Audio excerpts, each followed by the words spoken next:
Well, then what do you want, Harvey? I'll do anything to make up for it. Want to do something, Louis? Instead of using Donna to give me some stupid goddamn mug, stay the hell out of my business. Could Louise's recent act of redemption mark a turning point in his relationship with Harvey?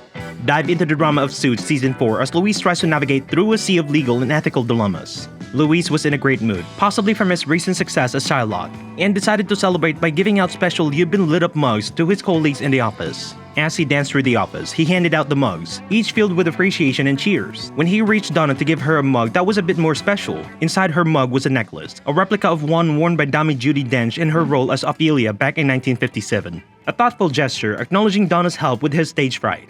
Donna, surprised and touched by the necklace, couldn't believe Louise has gone to such lengths. She knew such a gift must have been expensive, but Louise brushed off her concerns, insisting that helping him overcome his stage fright was priceless. Louise also had a mug for Harvey but hesitated, aware that Harvey might still be upset with him over the past issues involving Mike and Forstman. He hoped the gift might help mend their relationship. Donna, understanding the situation, offered to handle giving the mug to Harvey herself, appreciating Louise's intention and agreeing to help. Louise thanked her, grateful for her support. Got one for Harvey, too. You know, Louis, I don't I think that... know he is still upset with me for leading Mike to Forstman, but I just thought maybe if he could... Give it to me. I will take care of it. Thank you, Donna. Louise appreciated the unexpected lunch invitation from Jessica, seeing it as a welcome break in his day. However, Jessica had other reasons for the meeting, which she preferred to discuss away from the office. She explained to Louise that her concern was about a recent large stock purchase made by their firm, which might conflict with the interests of the client they represented. She was worried about the potential repercussion and wanted to ensure the firm was protected. Louise was initially thrown off the topic, joking about his relationship with Harvey and a gift he had just bought him, showing he was unaware of the real reason behind their lunch. Jessica clarified that it wasn't about Harvey but the firm's exposure due to the stock transaction. She had initially asked Jeff Malone to structure the transaction, but now she needed Louise to double-check Malone's work, expressing her concern about any potential conflicts. Louise felt a bit deceived as he realized the lunch was about business than pleasure. He confronted Jessica, suspecting that the stock in question was actually from Guild Industries, something he felt was hidden from him under a fabricated story.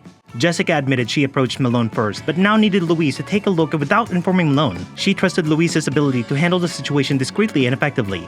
Louise agreed to review the transaction. Reassured by Jessica's confidence in him, he committed to doing the job without letting Malone know, understanding the delicacy of the situation and the implication it held for their firm. What? This lunch isn't about him, it's about you. You knew I'd figure this out. Just like I know you'll figure out whether or not we have exposure. Now the question is, can you do it without telling Jeff Malone? I can.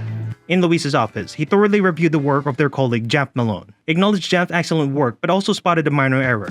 This error, Louise explained, was significant enough to render the entire sale invalid, which could potentially save the firm from any accusations of improper behavior regarding the stock purchase.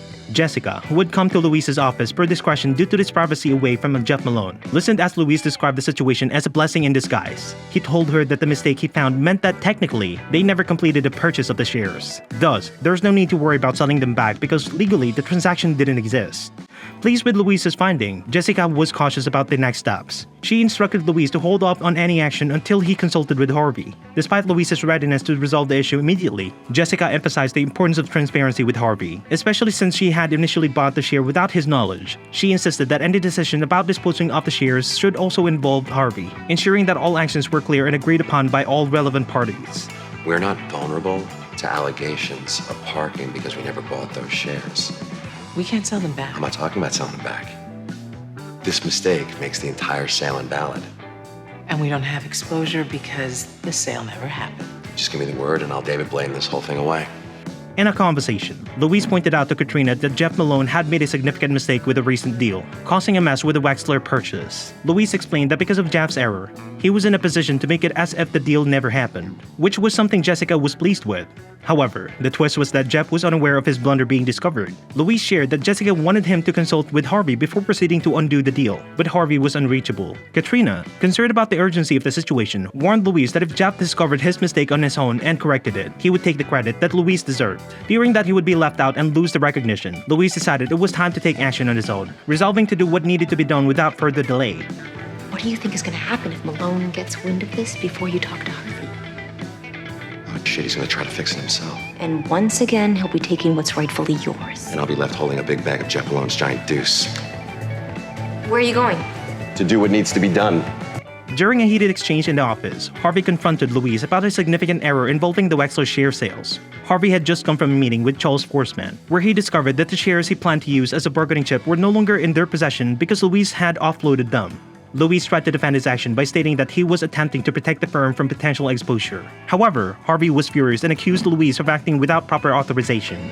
Louise explained that he had tried to contact Harvey multiple times and left messages, but Harvey dismissed these attempts, emphasizing that Louise should have waited for his direct approval.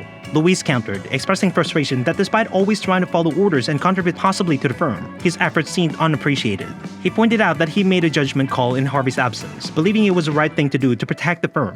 Harvey's response was sharp, suggesting that Louise's history of poor judgment was the reason he wasn't a named partner at the firm. Feeling cornered and desperate to make amends, Louise asked Harvey what he could do to rectify the situation. Harvey, still angry, bluntly told Louise that instead of trying to appease him with gestures like giving mugs through Donna, he should simply stay out of his business affairs. You were told to wait for my approval, and you didn't listen because you never goddamn do. You know what, Harvey? I always listen.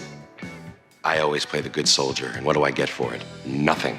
Louise met Forsman at a cafe, where the encounter quickly turned intense. Forsman initially mistook Louise for a server, asking him for a sugar, but Louise clarified his identity and intention with a bold statement. He was there to hand over Harvey Specter to Forsman. Figuratively speaking, Forsman dismissed the notion, confident he already had Harvey where he wanted him due to the failed attempt the previous night. He accused Louise of playing a game, suggesting they were trying the old good cop, bad cop routine. Louise corrected him, indicating that their dynamic didn't fit the cliche since he genuinely despised Harvey.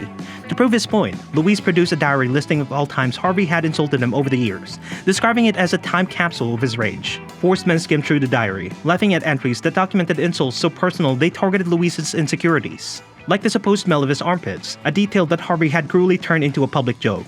Surprised by the depth of Louise's resentment, Forsman questioned the authenticity of Louise's hatred. Louise assured him that Harvey didn't actually hate him. Rather, Louise was the one filled with animosity. Pushing his agenda further, Louise revealed he had secured authority from a senior partner to negotiate behind Harvey's back, aiming to usurp Harvey's position and humiliate him. Forsman, intrigued, realized the gravity of Louise's scheme.